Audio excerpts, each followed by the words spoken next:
আসসালামু আলাইকুম ওয়া রাহমাতুল্লাহ।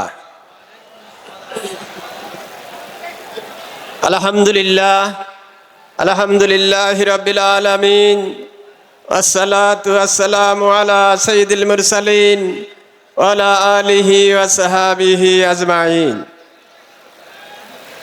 প্রিয় ভাই সঞ্চালক মোহতারাম সভাপতি, মেহেরপুর জেলা শাখা কর্তৃক আয়োজিত আজকের এই ঐতিহাসিক কর্মী সম্মেলনের সংগ্রামী প্রধান অতিথি, বাংলাদেশ জামাতে ইসলামীর কেন্দ্রীয় সেক্রেটারি জেনারেল, সাবেক সংসদ সদস্য অধ্যাপক মিয়া গোলাম পরোয়ার বিশেষ অতিথি হিসাবে বক্তব্য রাখবেন যশোর কুষ্টিয়া অঞ্চলের সংগ্রামী অঞ্চল পরিচালক, কেন্দ্রীয় নির্বাহী পরিষদের অন্যতম সদস্য জনাব মোবারক হোসেন।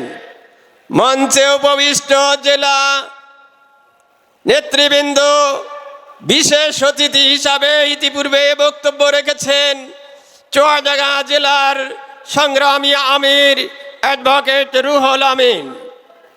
উপস্থিত আমার প্রাণ প্রিয় কর্মী ভাইরা,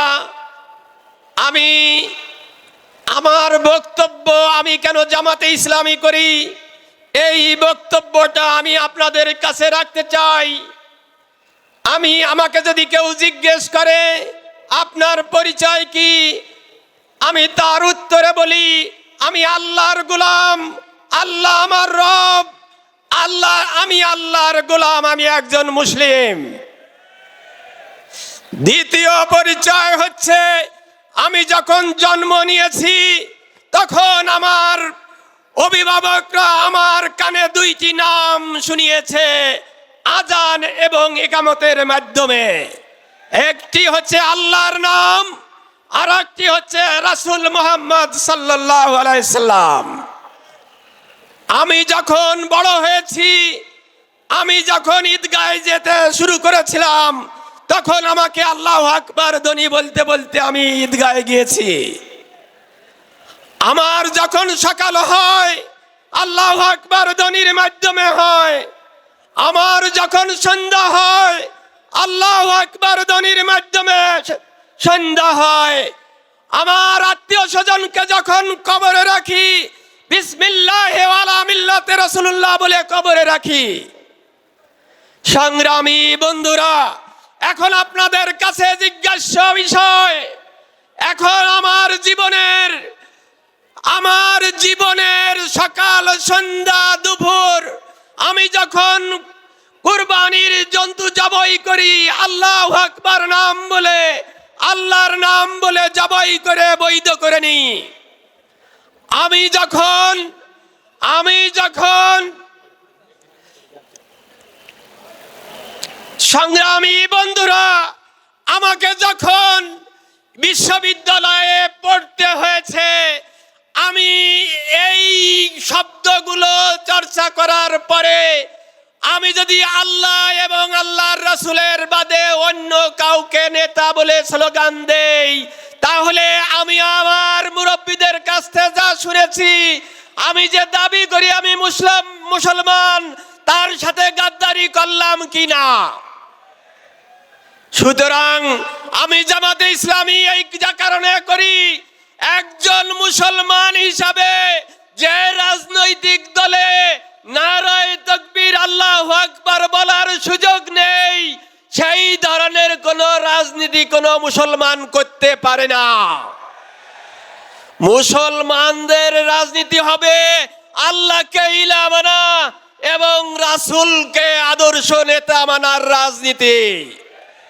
আমরা কর্মী হয়েছি আল্লাহকে ইলাহ মানা এবং রাসূলকে নেতা মানার আদর্শ নিয়ে। সংগ্রামী বন্ধুরা, আমাদের এই স্লোগান যদি এই জমিনে বাস্তবায়ন হয়, তাহলে আমার পূর্বের বক্তা চুয়াডাঙ্গা জেলা আমির যা বলেছেন, এই দেশের মানুষের আর কষ্ট ভোগ করতে হবে না। আপনারা সূরা কুরাইশে পড়েন, ফালিয়াবুদু রাব্বা হাযাল বাইত, এই ঘরের রবের যারা ইবাদত করবে, অর্থাৎ আল্লাহর হুকুমত কায়েম করবে, রাসূলের আদর্শ বাস্তবায়ন করবে, তাহলে তাদের খাদ্যের অভাব হবে না, তাদের কোনো ভয়ের কোনো বালাই থাকবে না। আল্লাহ আসমান থেকে তাদের রিজিকের ব্যবস্থা করবেন, যা তারা কখনো কল্পনাও করেনি।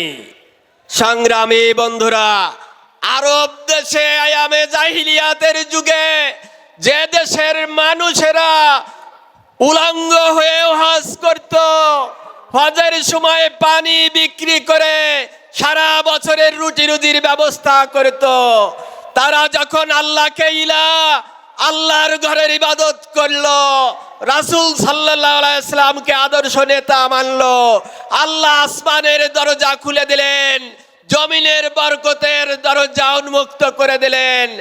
এখন পর্যন্ত সৌদি আরবে যারা জন্মগ্রহণ করবে তাদের অভাব হবে না।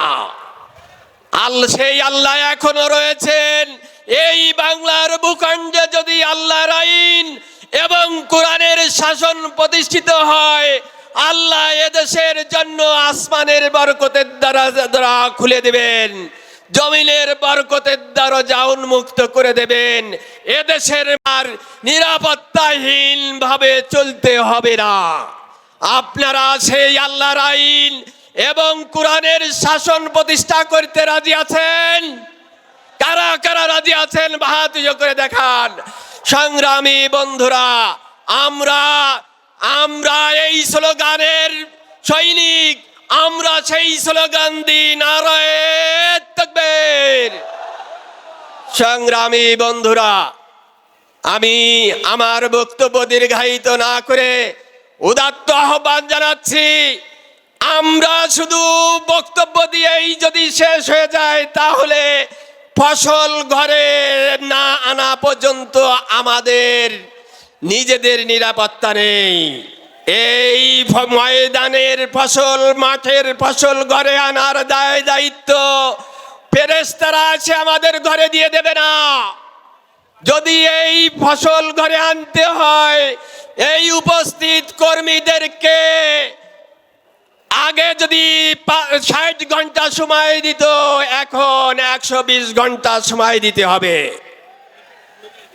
আগে যদি 5 জনকে দিনে দাওয়াত দিত, এখন 10 জনকে দাওয়াত দিতে হবে। আগে যদি 2 জন লোকের পাশে দাঁড়াতো, এখন 10 জন লোকের পাশে দাঁড়াতে রাজি আছেন? যদি তাই থাকেন, আসুন এই আগামী নির্বাচন পর্যন্ত ফসল ঘরে আনা ছাড়া আমরা বিশ্রাম নেব না। রাজি আছেন? তাই উদাত্ত আহ্বান জানাচ্ছি, আসুন আমরা সকলে মিলে আল্লাহর আইন এবং সৎ লোকের শাসন, ডাক্তার শফিকুর রহমানের নেতৃত্বে এদেশে কোরআনের রাজ কায়েম করে আমরা ঘরে ফিরব। আল্লাহ তৌফিক দান করুক।